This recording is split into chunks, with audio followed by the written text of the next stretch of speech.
Hello, welcome to Old Nerd Reads His Marvel Comics in Order. This is episode 37. This time we're looking at Iron Fist, number 5, June 1976 issue. Another dose of early John Byrne, Chris Claremont creative team up. Cover by, is this Gil Kane? I can't remember. This might be Gil Kane cover. But inside, the artwork is John Byrne with Frank Chiaramonte on inks.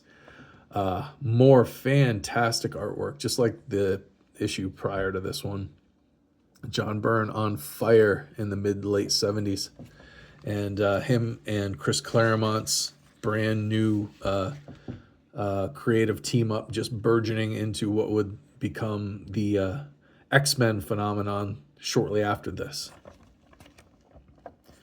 But again, I'm going to try not to gush over the artwork as much as I did in the video where I covered the previous issue, but I definitely could.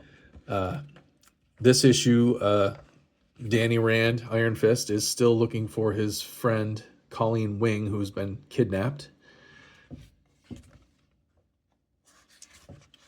They're in London, and he's patrolling the city. He's been given an anonymous tip to meet someplace for some info leading to Colleen's whereabouts. And he decides he's going to show up in his civilian identity as Danny Rand. He changes, and at that point, an attack takes place in an alley below. A gang attacks this redheaded fellow, and Danny Rand jumps in to save the day. Fights off the gang. About three tough guys. He fights them off.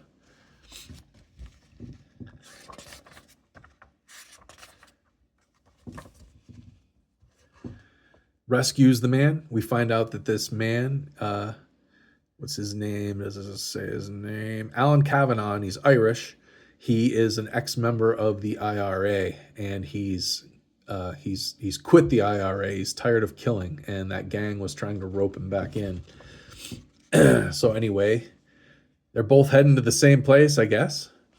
And we find out this shadowy figure is the person who's laid the trap for Iron Fist, the place that they're heading for, the place that Danny Rand and Alan Kavanagh are heading for. And they head into this warehouse where they find a dead body. Thus die all traitors to the master. So this shadowy organization is the same organization that kidnapped Colleen Wing.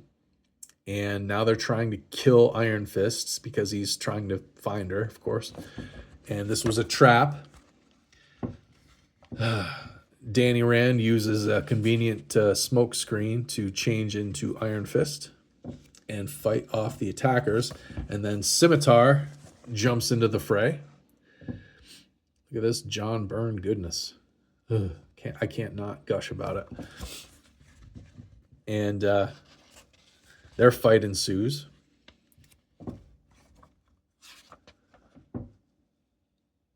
This letters page has two noteworthy letters. One from Dean Mullaney, who I mentioned before in a previous episode.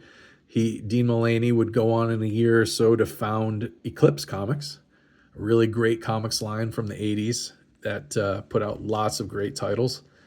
And future Marvel editor Ralph Macchio. So that's pretty cool. This letters page has two future comic book titans from back in the day.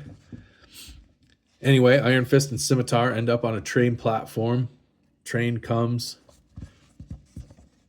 We think Scimitar's gotten away, but no. Alan spots him, tries to stop him, gets stabbed for it. That ticks off Iron Fist. They fight again, but now Iron Fist is really mad and he knocks him out. Luckily, Alan is okay. He needs some medical attention, but So Alan calls Iron Fist a superhero, and Iron Fist had never really thought of himself as a superhero up until this point. But he goes, well, I guess I never thought about it before. A superhero, I guess I am. That's a neat little 3-panel realization. And so he takes him off for some medical attention. And then we have an epilogue. The Jarad al-Din Halwan. So this is the fortress of our bad guys, the people who kidnapped Colleen Wing, and we find out that Angar is still behind the scenes. He is breaking Colleen Wing psychologically. Here is the master that was referred to earlier, shadowy figure in charge of this criminal organization. And Angar demonstrates that he has broken Colleen Wing's mind to where she hates Iron Fist and she will attack him. This is a robot, some sort of android that she kicks the head off of. But that's the cliffhanger to this issue.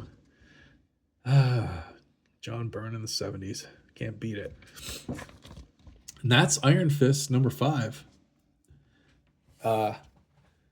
I bought all these Iron Fist comics a long time ago off eBay just so I could have all the John Byrne stuff because I'm a big John Byrne fan. So I haven't read them in a long time. I'm just rereading them now after a long time. It's been a long time, decades probably. But really enjoying them. They're quite good. If anybody knows any tidbits or any trivia about these old issues of Iron Fist, please comment down below. Otherwise, like, share, and subscribe, and I'll see you next time.